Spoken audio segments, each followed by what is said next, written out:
The kind of food you eat has a great impact on your blood sugar levels. It's that way for everyone, but if you have diabetes, you probably know it better than anyone. When you eat calories you don't need, especially carbohydrates, carbs, your blood sugar levels rise. Over time, regularly high blood sugar levels can lead to serious, long-term problems, such as nerve, kidney, and heart damage. If you or someone you love is living with diabetes, understanding carbohydrates and blood sugars is important. While most fruits and vegetables are excellent for our health, some can be deceiving when it comes to carbs. It's also important to keep in mind that quantity matters. It's also about how you consume it. For e.g., people with diabetes can eat apples if they want, and it won't spike their blood sugar as long as they're eating it the right way. The worst vegetables for people with diabetes. Across the board, starchy vegetables are higher in carbohydrates than their less starchy counterparts, and they often don't balance the starch with other nutrients, like fiber and vitamins. So while it's okay to eat carbs and starchy vegetables from time to time, you want to be aware of how often they're on your plate for a better balance. That starch is what places them on the worst list, Atkins says. It's not as though you can't enjoy these vegetables, but when you do, it's best to keep their quantity in check and pair them with higher protein and higher fat foods to offset the spike in blood sugars, Atkins says. For instance, says Atkins, if you love potatoes, have a small roasted potato with grilled salmon and steamed broccoli, instead of a heaping mounds of mashed potatoes. 1. Potatoes.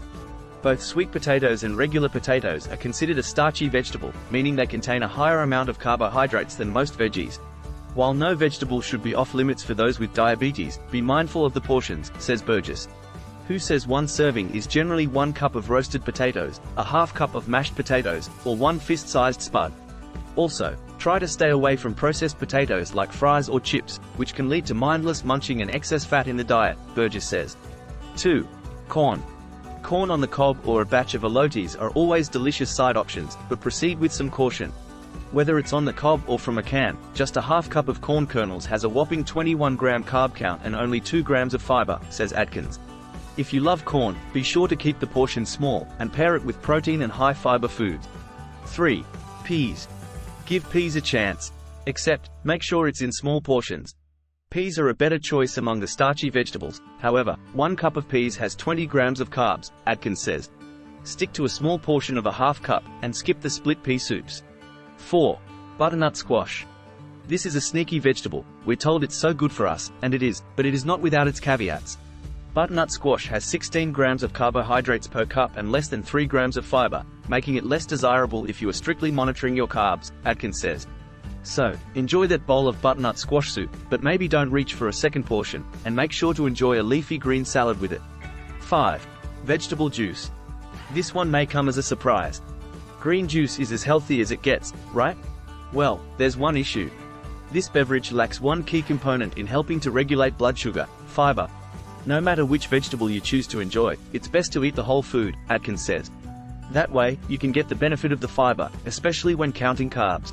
Just 1 cup of vegetable juice can have close to 20 grams of carbs per cup, and if you add fruit to sweeten the taste, that number increases rapidly, Atkins says. Facts. Which foods can lower blood sugar quickly? No food can lower your blood sugar quickly. Drinking plenty of water can help your kidneys flush the extra sugar out of your body.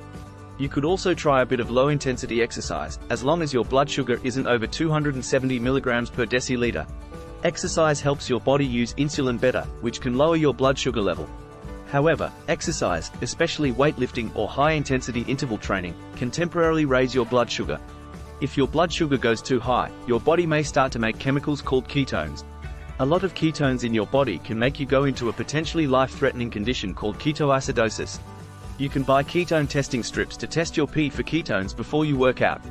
Don't work out if you've got ketones in your pee. Thank you. Please subscribe to the channel to support me so I can be motivated to make more videos sharing useful values.